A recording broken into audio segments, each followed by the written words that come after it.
some butt.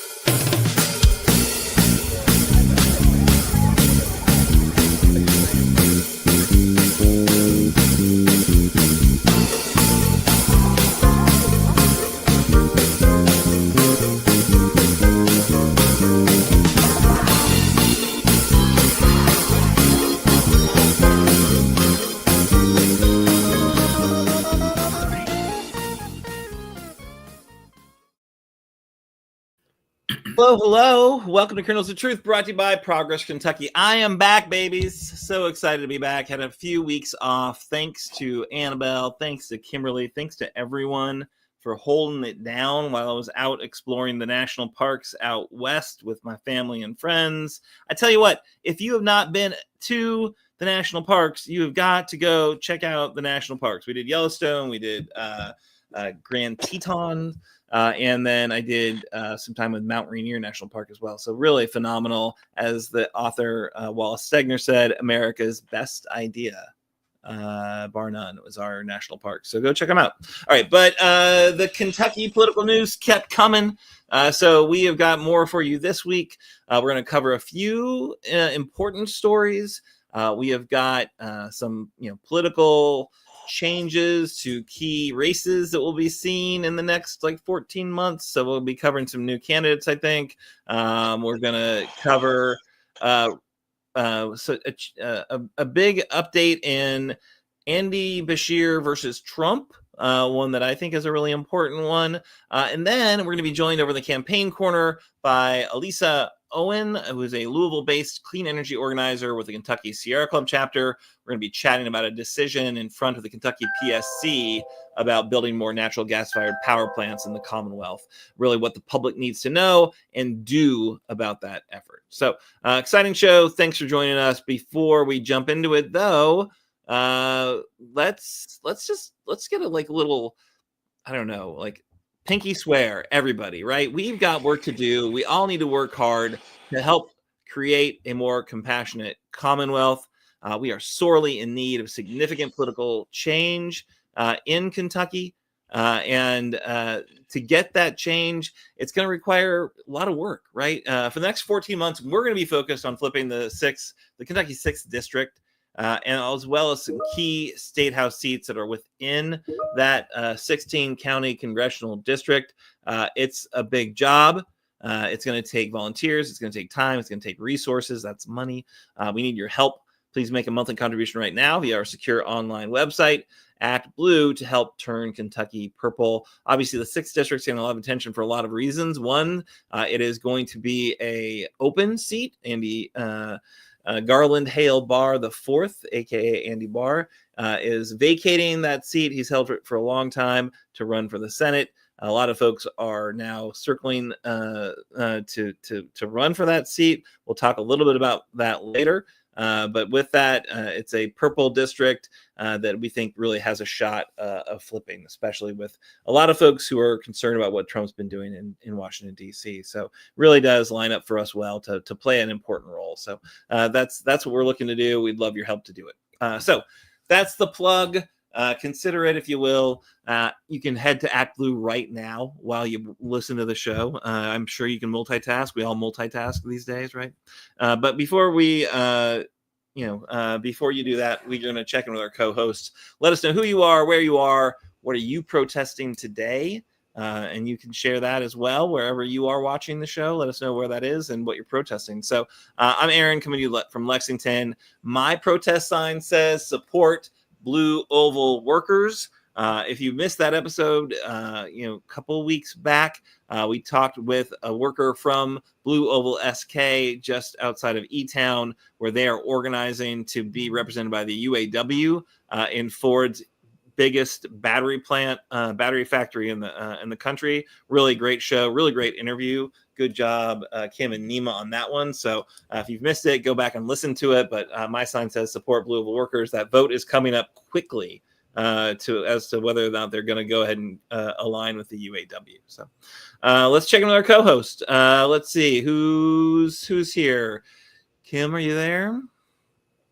I sure am, Aaron, and it's so good to have you back. I wish you would have put a couple of those pictures up from your vacation, because it made me feel a little bit more relaxed. I appreciate you texting me some.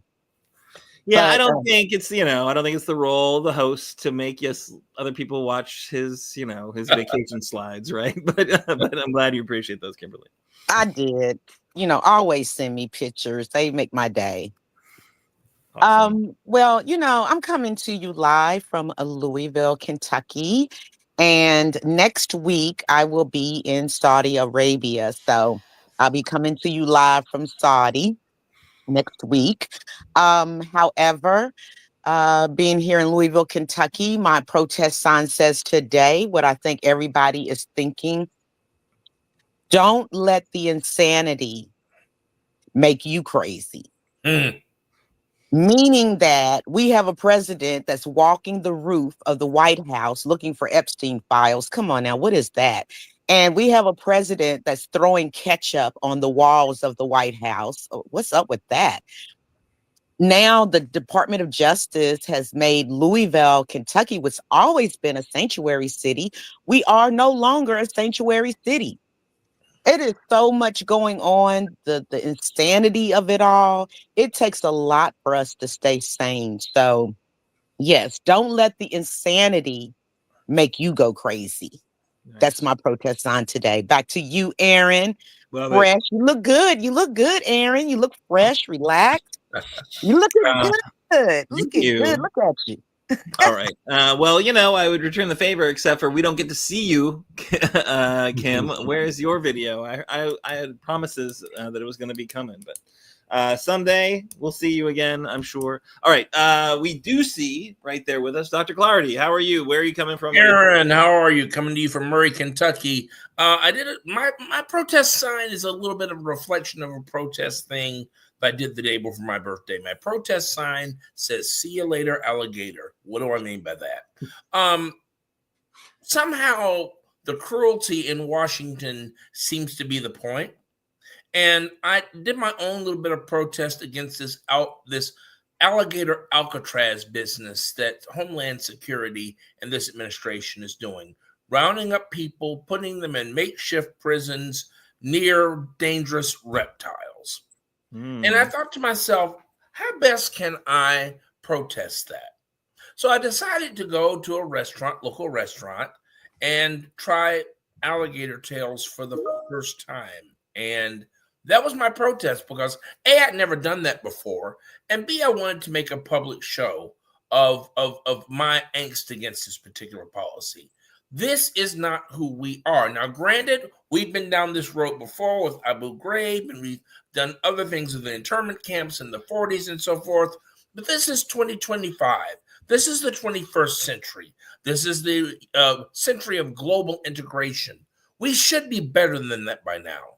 The cruelty is the point, and this is wrong, and that was my protest. And I'll continue to protest this. Kristi Noem, Secretary Noem, President Trump thinks that's cute. Steve Miller thinks that's cute. I do not. And so that's my protest sign. So when you say you're going to keep protesting, and we see this image of your fried alligator tails there, does that mean you're going to eat more alligator tails, or what do you think of the alligator? I probably won't do that again for several reasons. I mean, I like chicken, and I know it tastes a little bit like chicken, but it's very salty, tough chicken, and I don't think I'll do that often. Okay. But every now and then, I just might do that. I just might go and eat a small plate of alligator tails, or a couple of them, and post them online, make it go viral, hopefully, just to protest this inhumane, cruel policy that flies in the face of every human rights norm that we say we stand for. For sure. No, absolutely. You know what, Aaron? Aaron, I do want to say this. Dr. Clardy, he brought up alligators, right? See you later, alligator. And what's the other part? After a while, crocodile. But guess what? It might not be too much alligator going on, because they've got a lot of problems down there at alligator Alcatraz. So a lot of problems where they're having to remove the inmates that they have so far. So they might be shutting that down. So see you later, alligator might mean just a little bit more. Yay. Let's hope you're right, Dr. For Jones. sure.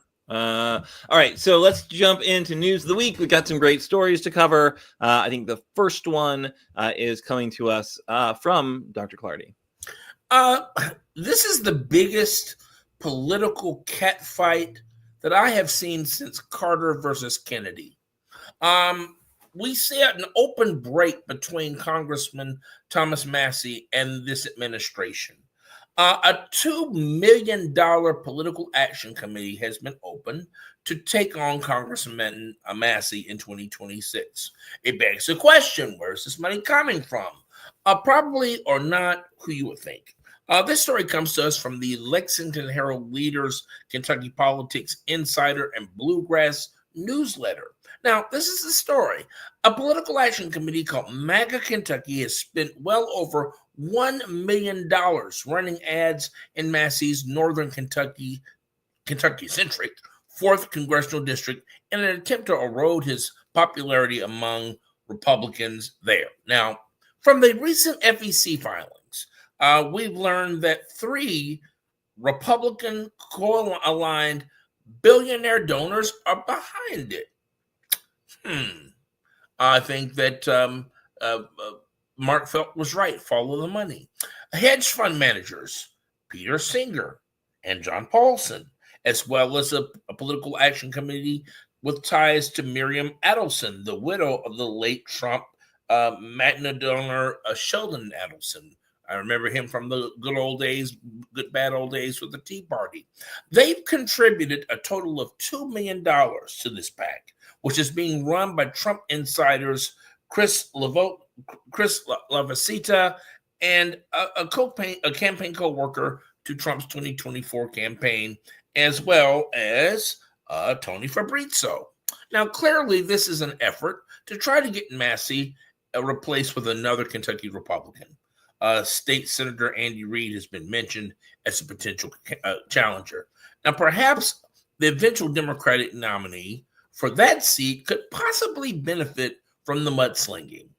I mentioned 1980, Carter and Kennedy, political catfight. Who benefited from that? Ronald Reagan. Let's hope history repeats itself. We do know that veteran Monica Dean is out running for the Democratic nomination. And I think there are a couple of folks out there running as well. And let's hope they're successful. Hopefully we can capitalize on the split within the Republican coalition and maybe pick up that seat too. Nice. Thank you. Good story. Love it when Republicans attack Republicans, because I do feel like Thomas Massie's got his own unique political brand up there, that libertarian streak. I don't know that in a midterm, being opposed to Trump is going to be the worst of the worst, right? But yeah, let's hope that Monica Dean, who, she'd be a good person to have on the show. Hopefully she can take advantage of that fight. So wild about that. Thomas Massie even went on Meet the Press to take on the administration. That's something that rarely Rand Paul has ever done so blatantly. So I think Thomas Massie has burned his bridges with the administration. And so, yeah, I'm looking forward to the fireworks for real within that Republican primary. Yeah, I mean, clearly $2 million is not nothing. So, that's enough to make Massie's life harder for sure.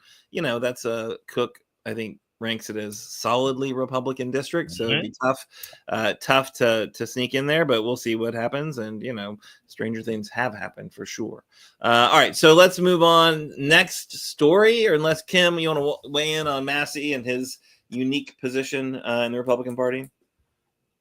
Sooner or later, even a dog has to bark. So, he's all good right now, but I don't trust him. I don't trust it. And, I'm just sitting back, I'm just going to wait and see if he's going to be consistent with this. No, for sure. See how long it lasts. I'm sure that he'll find lots of reasons to, give Trump credit, as the election comes closer. But, clearly he's not afraid of picking a fight with the administration whatsoever. All right, what's your story, Kimberly? What do you got for us?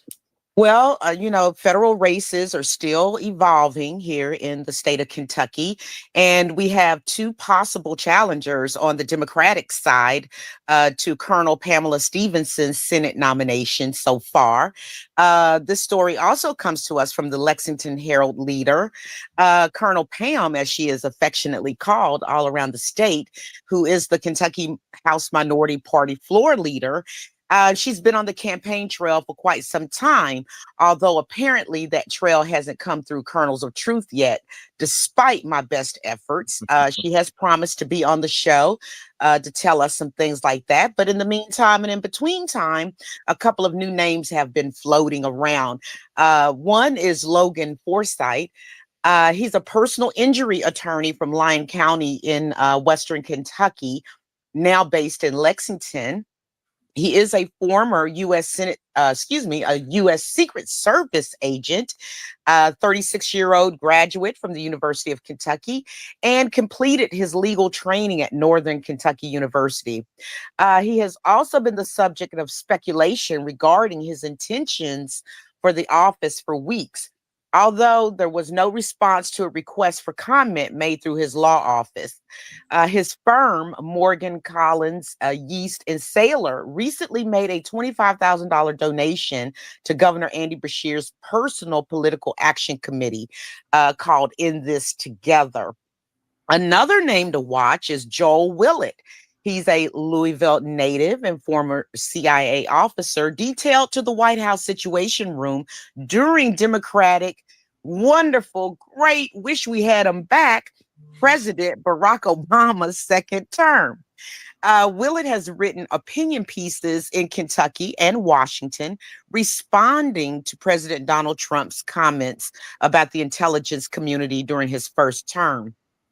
Now, during the 2019 fiasco surrounding a whistleblower alleging that Trump pressured Ukrainian President Volodymyr Zelensky to investigate former President Joe Biden's son. Remember, what was his name? What was Hunter? Biden's son's name? Hunter? Hunter. Yes, Hunter. Willett responded in the Washington Post with an op-ed detailing his experiences.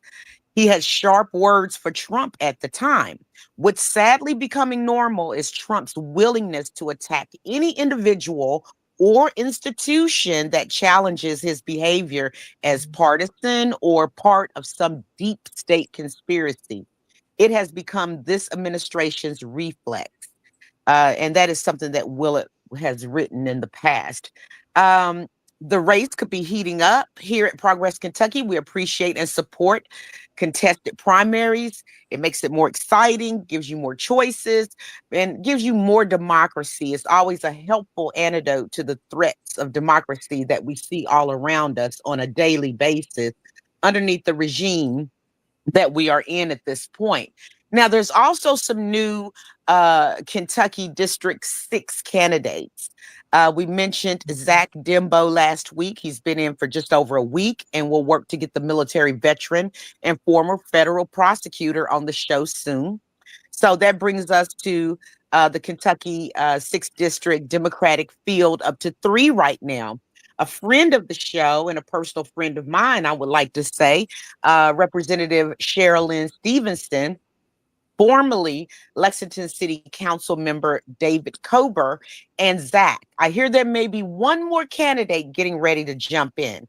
Now, there's also a new GOP name being floated. Several insiders are talking about Lane Garrett, who's a finance professor at the University of Kentucky with a long Wall Street resume.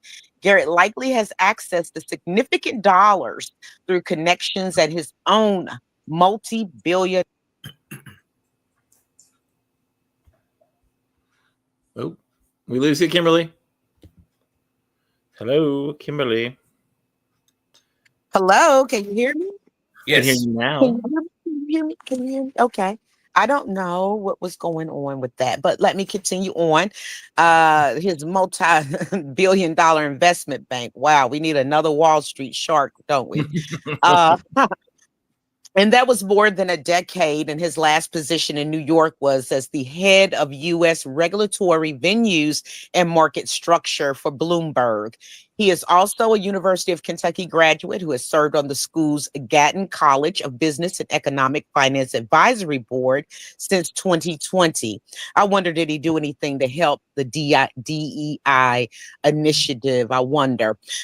So related to that 6th district race, approximately 40 people showed up at a fundraiser event in Berea for Garland Hale, known as Garland Hale Andy Barr the Fourth. Apparently, at least a few made it inside and heckled him during his remarks. I personally think that the primary point of contention was Gaza, but watch our social media feeds. And if we find more reporting on the event to share, we will most definitely do that. So what are your thoughts about this, Aaron and Dr. Clardy? I have one correction. One correction. You guys keep mentioning Hunter Biden. You're not saying it right. You have to say, you have to speak like Jamie Comer. Oh, you no. gotta say Hunter Biden. Oh, God. That's how you pronounce that. Other than that, hey, I don't have the ability to do that. Like Hunter Biden. Yeah. Okay, Aaron, let me hear you say it. Don't let me be the only fool stuck out here with Dr. Clardy. Hunter Biden gets a lot of attention for somebody who's never held elected office and who has never had any sort of position of power in the Biden administration other than being a member of the family. So I do think that, you know, it's interesting to see these races evolve, more candidates getting in. Again, I agree with you, Kimberly. I think more democracy is better. And, the more candidates showing more ideas, more, theories of political change, more energy, more volunteers, more awareness of the general election. So, yeah, I think it's a good thing. I mean, obviously, Sherilyn's been on the show more times than about anyone but me, I think. She, longtime supporter and frequent guest. And, I think a lot of folks really like her chances in that race. But yeah, I'd love to hear Zach's position and others. Clearly, Annabel is a big fan of Zach. But yeah, I think, a lot of people want to hear what he has to say. He's got an interesting resume as a veteran, as a federal prosecutor, somebody who got the, fork in the road email from Elon's Doge garbage, really does, has a lot of personal friends who saw, what happened when they let so many people go at Main Justice and the Civil Rights Division specifically. The reason we have Department of Justice was to enforce civil rights laws, right? So the idea that that's the first to go under a Trump administration is, I think, very telling, and I'd love to hear Zach's perspective on that stuff. But yeah, Dr. Clardy? Any news on what Rocky Atkins is doing? Because he's making a lot of the right noises. Is he? I mean, he's going all over the Commonwealth, posting all this stuff on social media. It just seems like he's either gearing up for 26 for the Senate or 27 for governor. It just seems a little bit interesting to me. I've heard through my sources that I cannot mention names, that there is a big possibility and a desire to run for governor because, they've done everything but just say it. We know that our governor right now, Andy Beshear, will be running for president. Yes. So this is what is coming to me. Now, everything else that I've told you all in advance from my sources, has it not come true, Mr. Viles? I don't know. I've not been taking enough notes. I can't say for sure. I'll say this. I think that Rocky ran for governor before. Clearly he didn't win, but he ran a great race. And I think he's, been a real help for Andy Beshear's administration. Obviously, Lieutenant Governor Coleman has been, I think, positioned to be the kind of, the nominee there. So it'd be interesting to see Rocky versus Jacqueline in a primary. I think a lot of people are kind of wish casting that Rocky would run for Senate because they could see him being that kind of candidate that appeals all across the state. Yeah, but I don't know that he wants to be the Senate. I don't know him very well, but since you mentioned that, Kim, I'm just going to say it outright. I've fully endorsed Andy Beshear for president in 2028. No question. Hands down. No doubt. Yeah. Of course, and he's so handsome and he's so smart and he has the perfect family. Camelot is going to come back again. We haven't had Camelot since Kennedy, and then we had the coolest of the coolest with the Obamas, but Camelot is on its way back again. Thank God. Wow.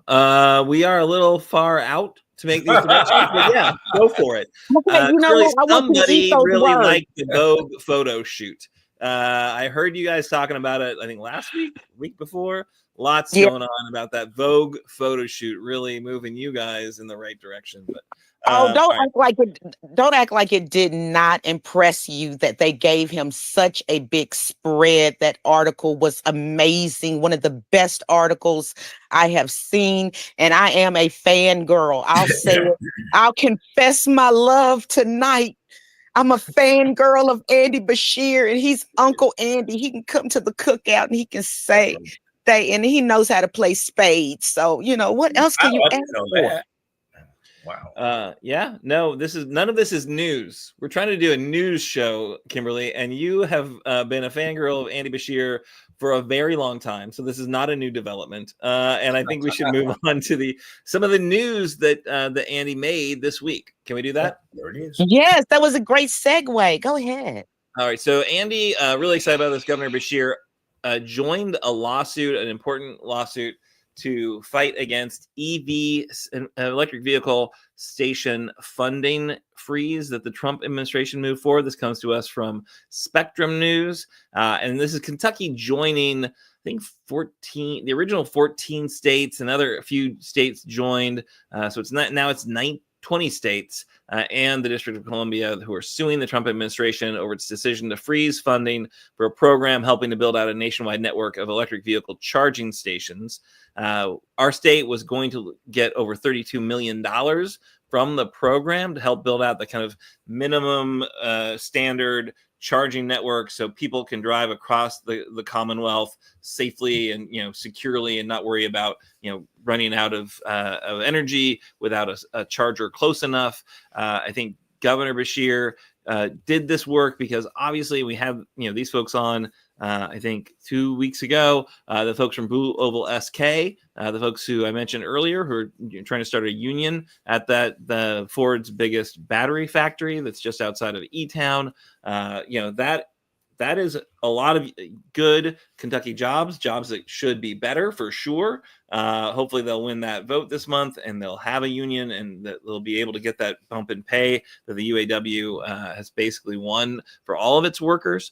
But those are a lot of jobs. And if the EV industry tanks because the federal government right now under the Trump administration is doing everything in their power to stop EVs, right? If folks remember, Trump had a bunch of oil executives at Mar-a-Lago before his race and said, hey, give me $1 billion and I'll do whatever you want. Well, I don't think they gave him $1 billion, but he's doing pretty much whatever they want. The number one thing they want is to stop EVs from growing in market share because, of course, EVs don't require their fuel. So the oil industry, who has a long history of doing whatever it takes to get whatever they want, I think is really, gunning for this EV industry, right? And so, one of the things that Trump could do, or thought he could do, was to freeze this funding program to build out that charging network to address range anxiety, and that's something that now legally he's losing on it a lot, right? So initially the 14 states that filed lawsuits, they were allowed to get the funds unfrozen so they could proceed with their build out for this charging network. Now Kentucky's added their voice to it. And what Governor Beshear said with that lawsuit is that electric and hybrid vehicles are no longer the technology of the future. They're here now. This technology is only becoming more important to our families and our businesses. The NEVI program provides critical funding that's helping every state, including Kentucky, build out an EV charging network everyone can trust and rely on. Halting the funding sets us all back, and it's simply wrong. So that's a good step for sure. $32 million,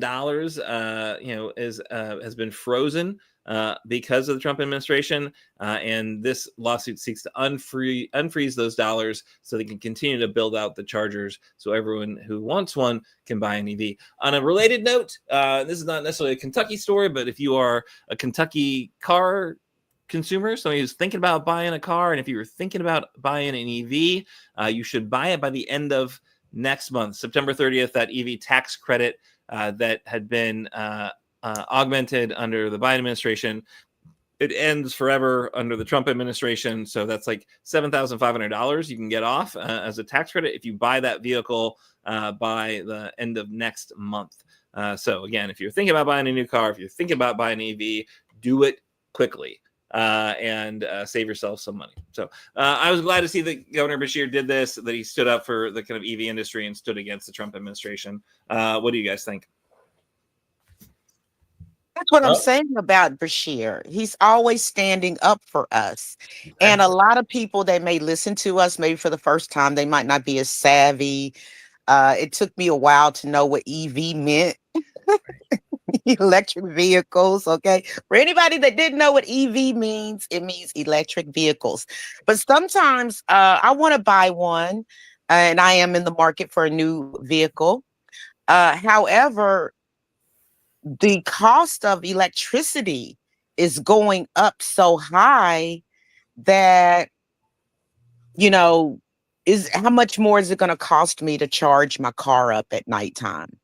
It might, the electricity might go up, but I will say this: you will cut your overall fuel cost in half because despite electricity creeping up recently, it's still cheaper than gas in terms of what you're buying. And a lot of utilities are doing more things to kind of encourage people to charge when they have excess capacity on the grid, so they give you better prices during different parts of the day when they, want you to charge. So there's a lot of different things that are happening, but yeah, you'll cut your fuel costs in half if you switch to an EV. Just so you know. And I get it that people are concerned about electricity prices, but gas prices have crept up quite a bit too recently. So, how do I know? I haven't driven for like a year, so I have no earthly idea. It's not going to cost you very much, I guess, to charge your vehicle if you're not driving. I will say that.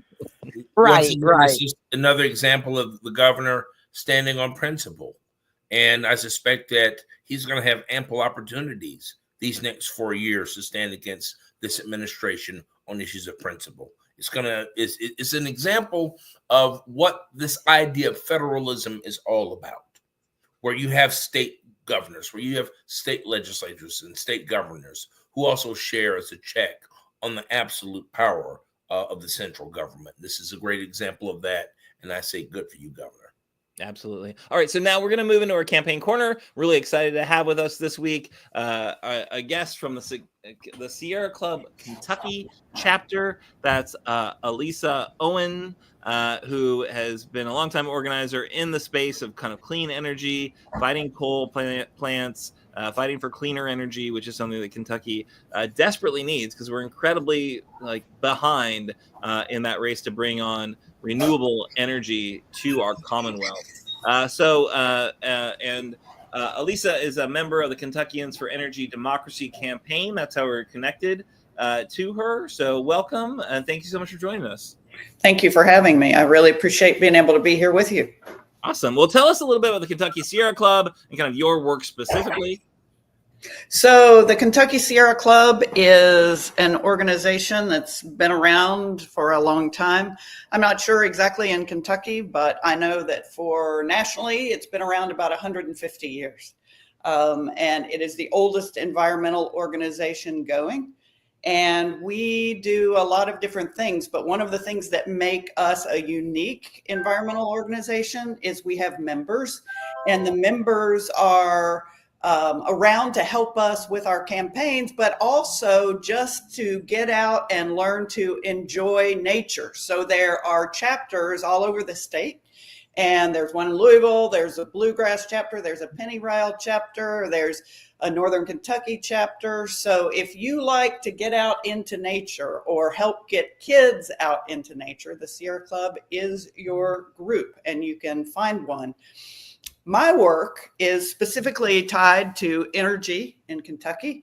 I am part of one of the Sierra Club's national campaigns, which is the Beyond Coal campaign. And so I work very specifically on energy issues.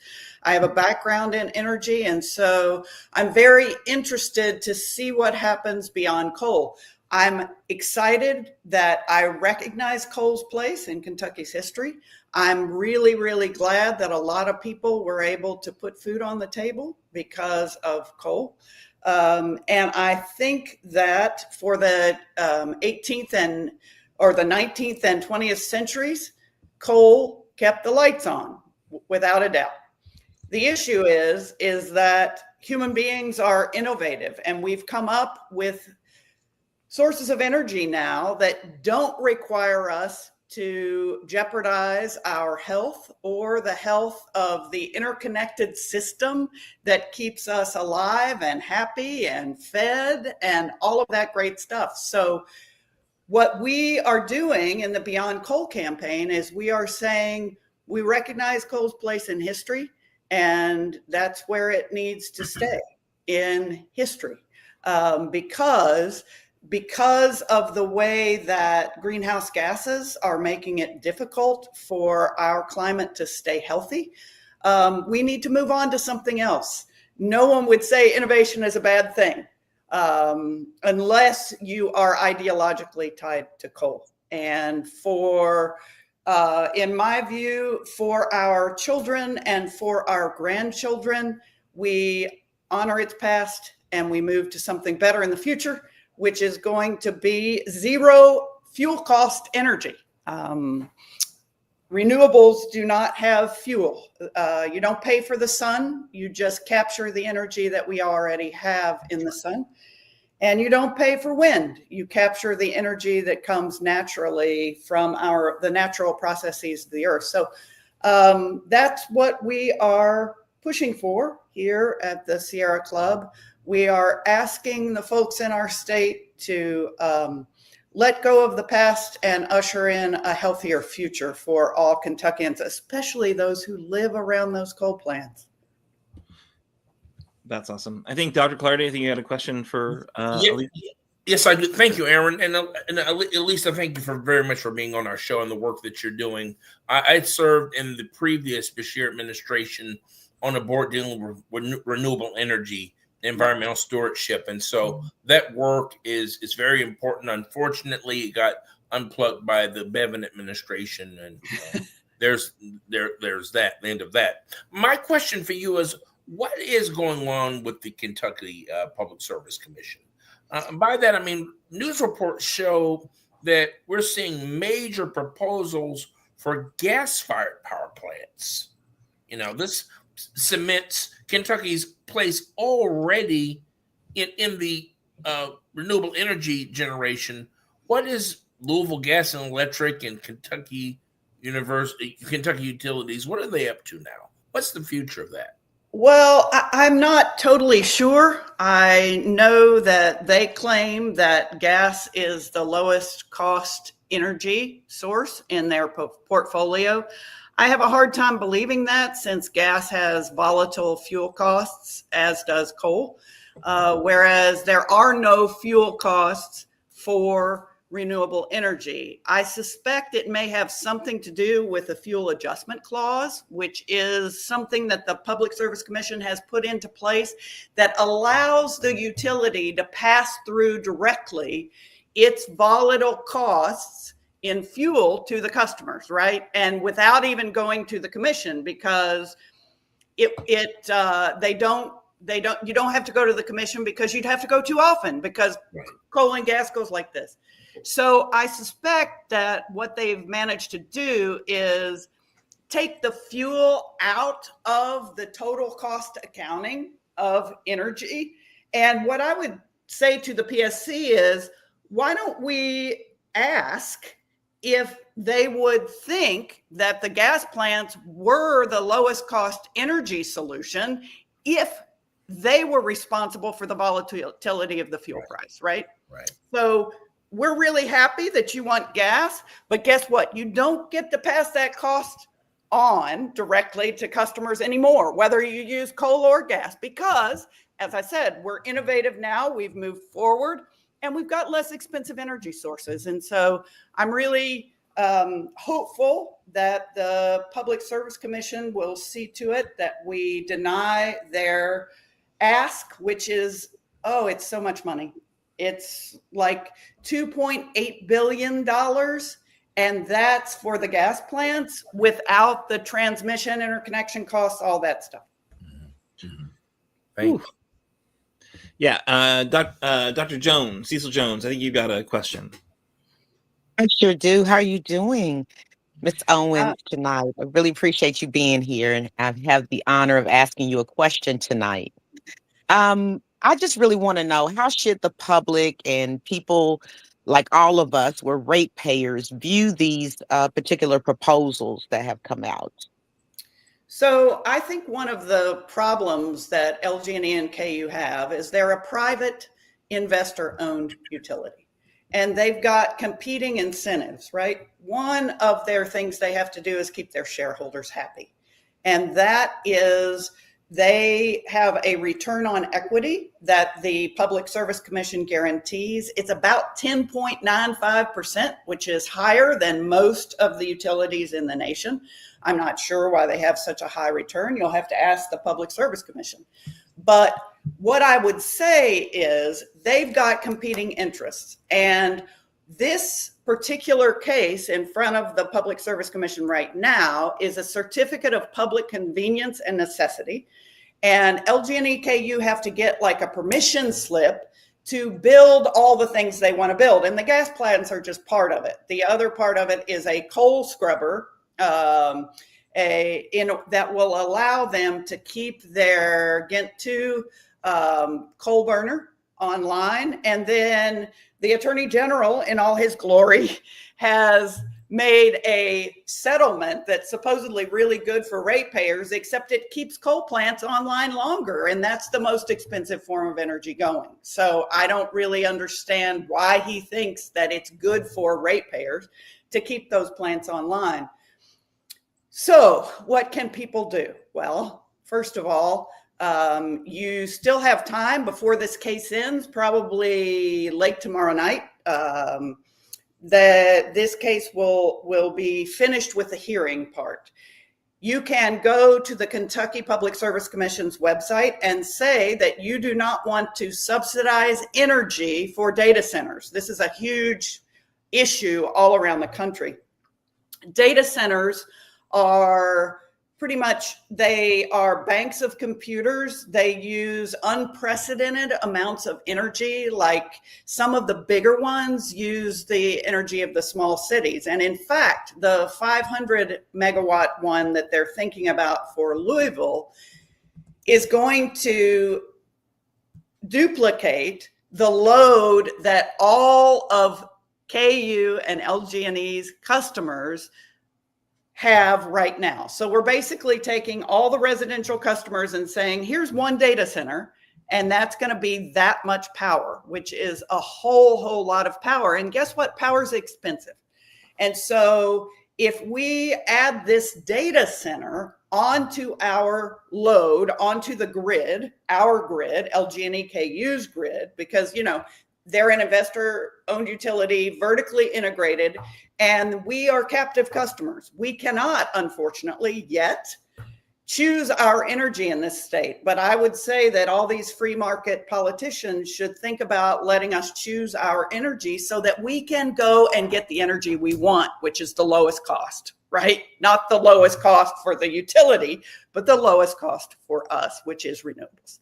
And so what you can do is you can go to the Public Service Commission. You can submit a comment. You can tell them that you don't want your energy bills to subsidize power for large Silicon Valley companies, because most of the people running the data centers are doing artificial intelligence. They're using probably close to somewhere between 1 million and 5 million gallons of water a day to run these data centers. And so in terms of economic impact, the data centers impact is huge. In terms of the number of jobs they bring us, maybe 20 if we're lucky. In terms of the way they, I guess, use our resources and don't return much to us, they don't. And so the question is, why would we want them here, especially if we have to subsidize their energy use, because neither the Public Service Commission, which I hope they will, but neither the Public Service Commission nor the utility will make sure that all the costs of the build out for data centers go to the data centers and not to the ratepayers. So if you're a ratepayer, stay involved. Awesome. That's awesome. Really important stuff. Thank you so much for coming and share that with us, Lisa. Really appreciate that.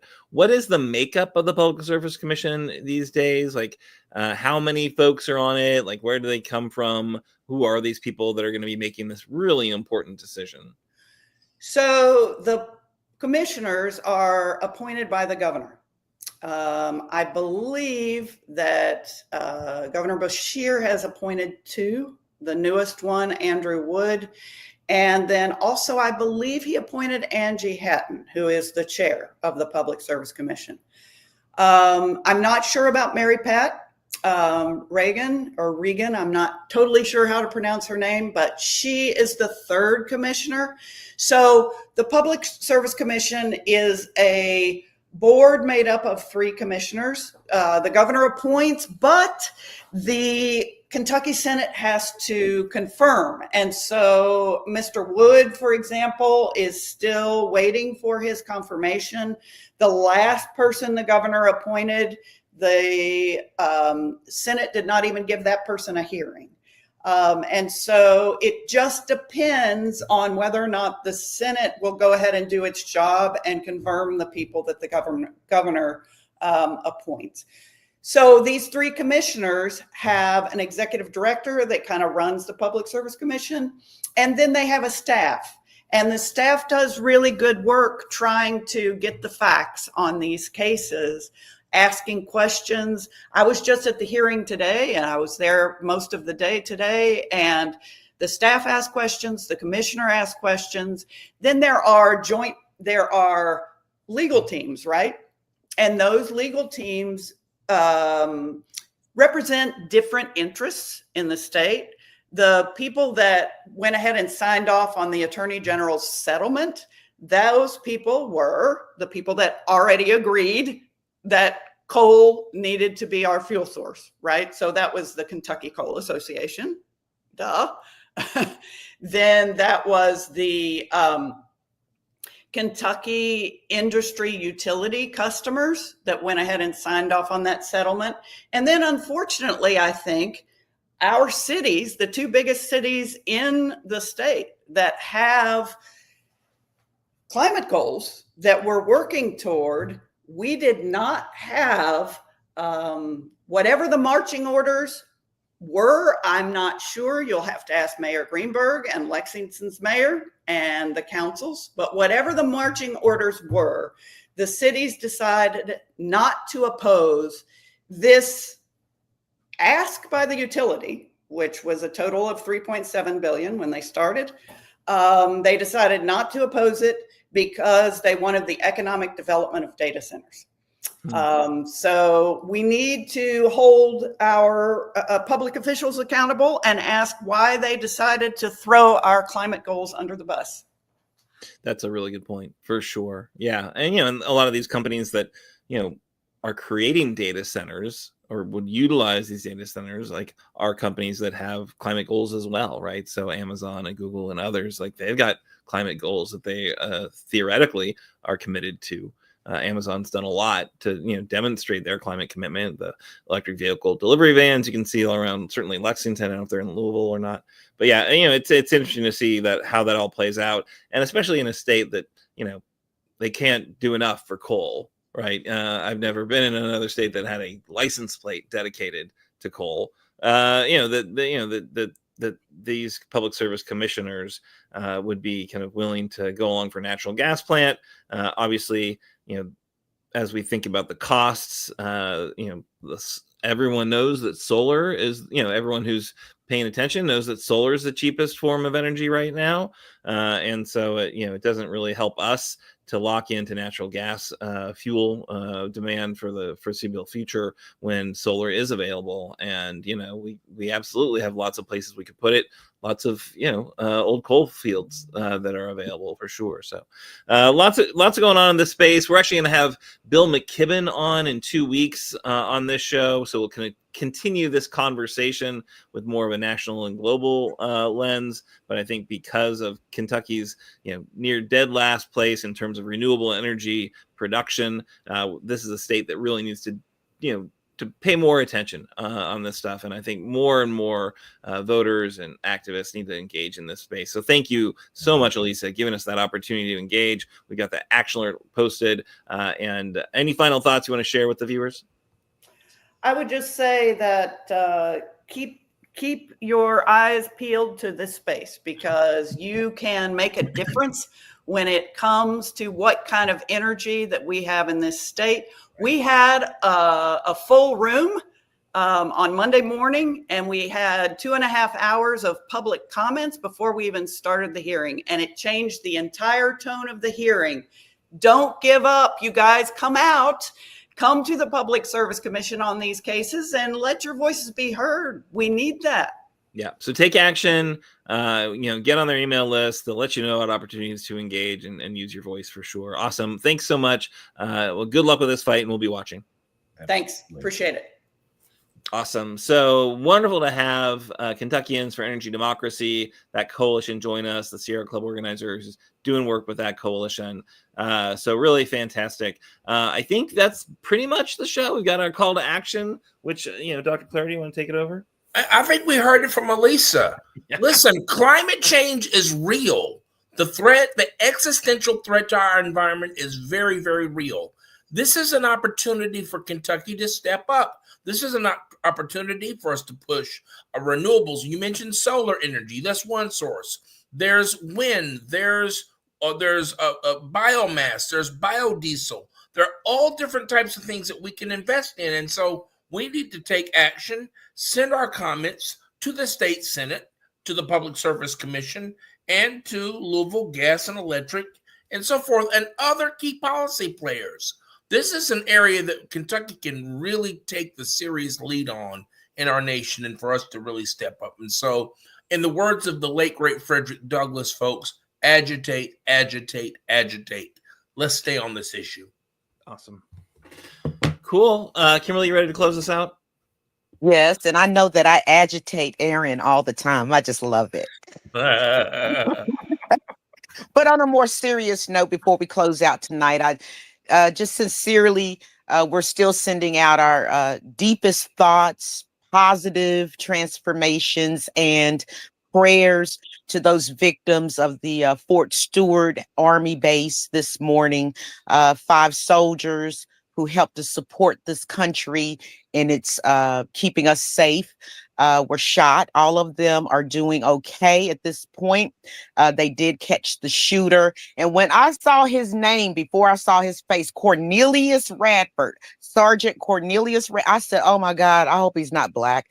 But he turned out to be, oh my God. So, it just shows you that even we have to give some grace to our soldiers. They go through a lot. They've seen a lot. Mental health is important. So let's not forget that. He went to his job and just started spraying the place. So our deepest, sincere, thoughts and prayers, positive energy going towards that situation and to their families. But Progress Kentucky is a nonprofit organization registered with the Kentucky Secretary of State and organized as a 501c4.